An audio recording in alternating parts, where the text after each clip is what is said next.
There is no randomness in this world.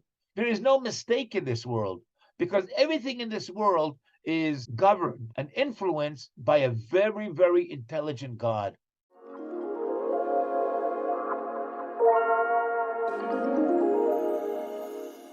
A lot of people are not familiar with it, but in a nutshell, one of the things about quantum physics and quantum mechanics that it deals on a very, very small subatomic level with energy that is unpredictable. It's indeterminate. Everything depends on the observer.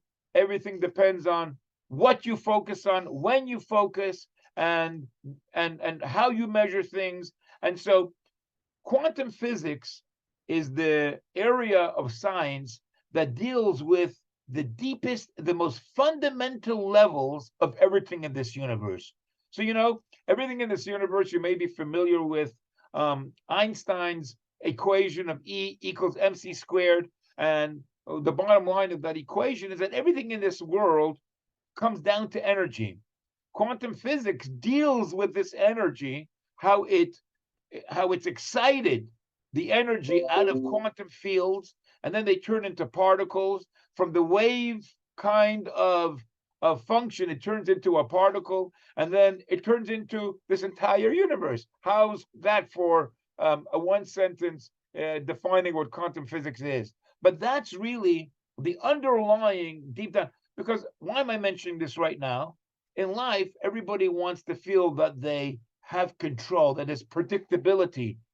And when there isn't predictability, we get into an accident. Somebody becomes sick, right? All of a sudden, it didn't turn out the way we want to. And the truth is, everybody experiences this. There is no one person in the world that can say that everything, as smart as they are, as scientific as they may be, that they can finally come to the point where everything is predictable in their life. That's not true, right? What happened when Israel went and sent up that last rocket up to wherever it went, Mars or the moon or wherever it was? The last moment, it was unpredictable. I think Elon Musk sent up also something else with all their science and with all everything else. And every time you go to the hospital, God forbid, for whatever it may be, no doctor in the world can tell you 100% or even close to 100% that they can be sure what the outcome is going to be. Because the truth of the matter is that underlying everything, there is an unpredictability, there is an indeterminate kind of identity to everything. And so to truly be comfortable, to truly be happy in life, you have to realize that life is unpredictable. You wake up in the morning, you go out into your car, who knows what the day is going to be? But this is really the focus of what I'm best at, and that is to train people to become comfortable with surprises and know that surprises are really planned. They're not, all of a sudden by mistake or random. There is no randomness in this world. There is no mistake in this world, because everything in this world is governed and influenced by a very, very intelligent God. And this is not something that he can touch upon in tonight's talk, in tonight's webinar, because this is something which takes many, many different sessions to be able to understand. All the great philosophers says that the absolute knowledge is to not know. But in order to really not know, it takes building upon a lot of knowledge to be able to know that you don't know. If you're ignorant, then you don't know that you don't know. You're just ignorant. And so to really understand who God is and why he deserves all the credit for everything there is here in this world, you have to really study God. You have to study, as the Rambam Maimonides says, understand how complicated this world is and how impossible it is that it came together through a random chance. I was watching a video the other day. There are 52 cards in a deck of cards. And so the mathematical kind of chances there are when you mix together all those cards and you with each other, that the combination of cards should be the same one time and another time, the speaker was giving an example. It would be like if you took an atom. An atom is so small, or even let's say a diamond, a grain of sand, and you took a grain of sand and you marked that grain of sand and you put it down on a beach, and you told this person, another guy that doesn't know where you put it down, but it could be on the beach of any place in the world. Go find this grain of sand that was marked. You now go and find it. It would be impossible.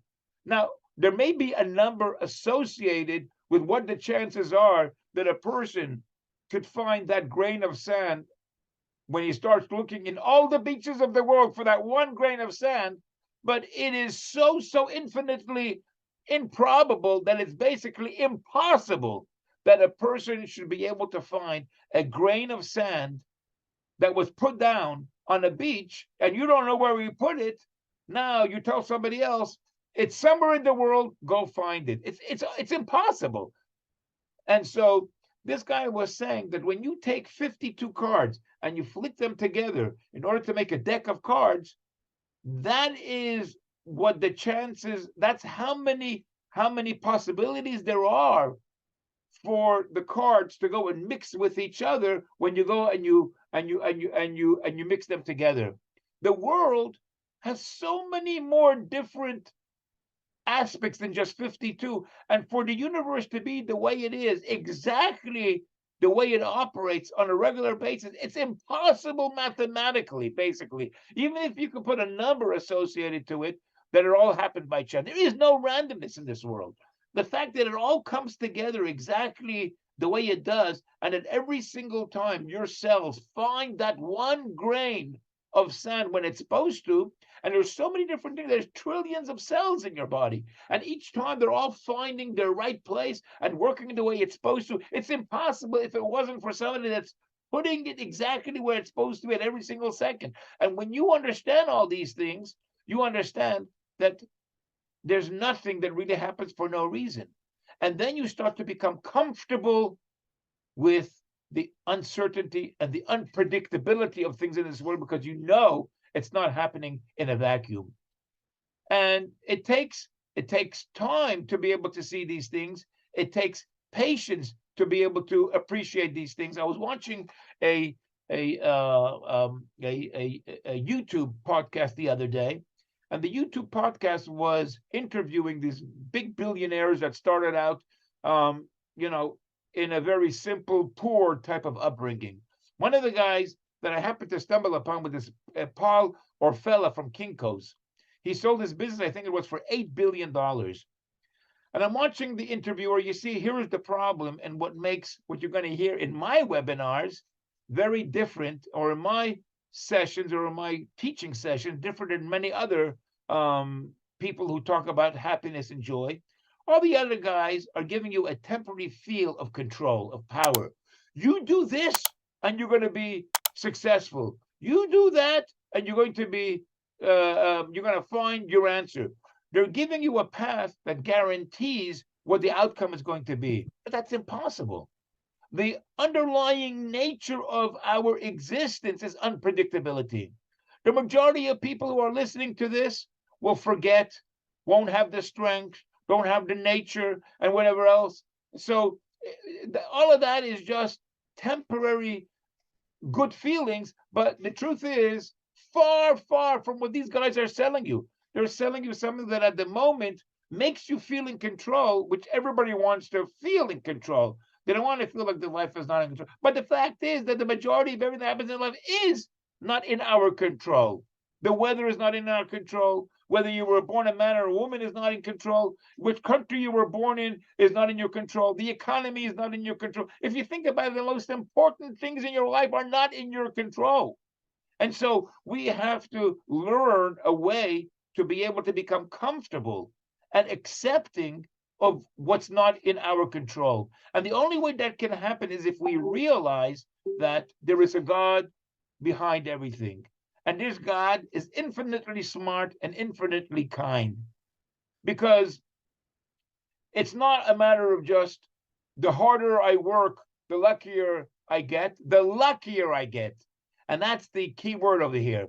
So this interview that I was listening to with Paul Orfella from Kinko's, so he's being interviewed by this podcast guy that is trying to convey the message. It's all about learning from the billionaires, and then you will be a billionaire too. That is so far from the truth. Remember when the Torah tells us whether a person is going to be rich or poor is already decided for the person before he was even born, and you can't change that. How much money a person is going to make that year was already decided on Yom Kippur, and you can't change that. There are some little, things you could do to that and work on, but that's for another time. But for the most part, those things are already determined. So in that interview with Paul Orfella, this guy from Kinko says, and I'm going to quote to you, he says, luck has more to do with life than we think.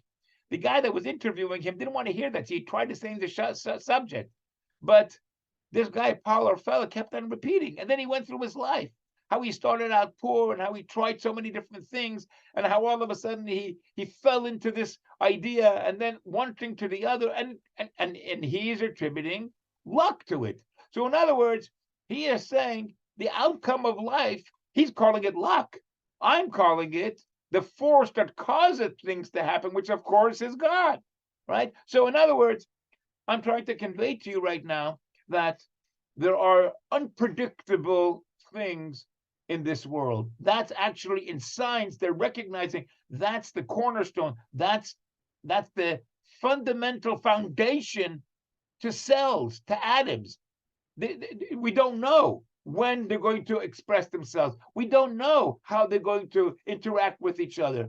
Okay, at a certain point, there becomes a certain statistical, what we call norm.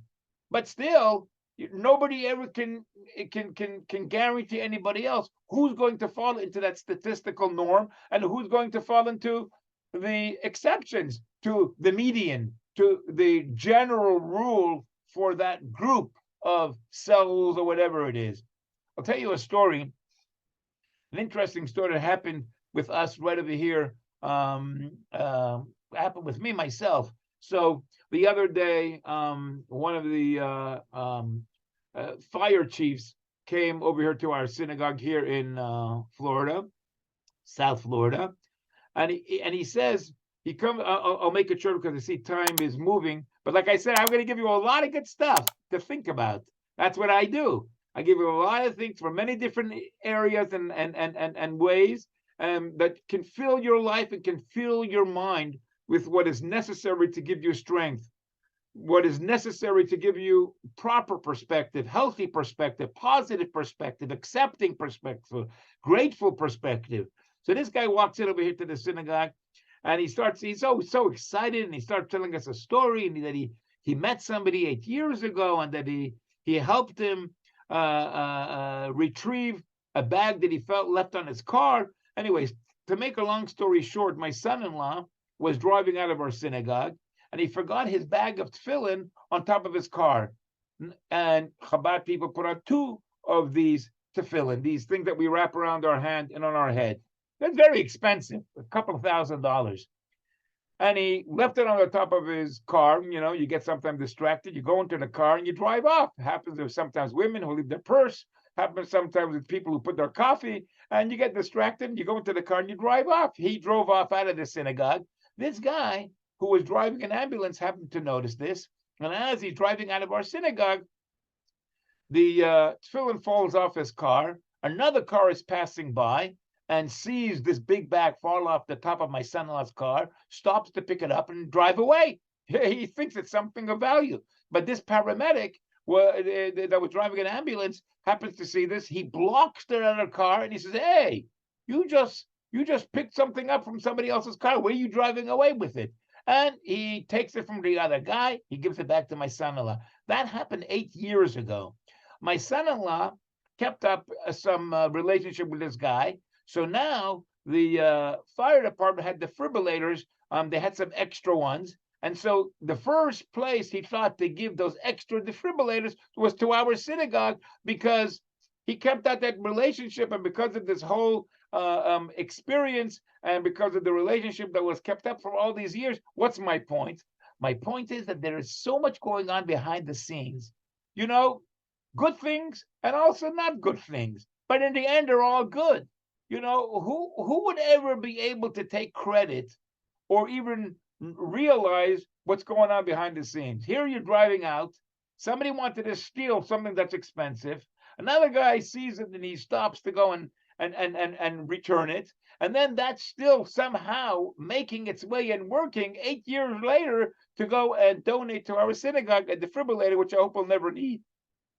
This, when you realize all these different things that go on in life behind the scenes, and you focus and you pay attention to notice these things, life starts taking on a whole different dimension, a whole different perspective, because you don't know the whole picture. And you start thinking to yourself, God for sure knows, and you become more accepting of what's going on. You become less anxious of the future. You stop worrying and being angry about the past, because all of it is gone. And so it's simple and not so simple, because there's a lot to go and work on in order to get to that point.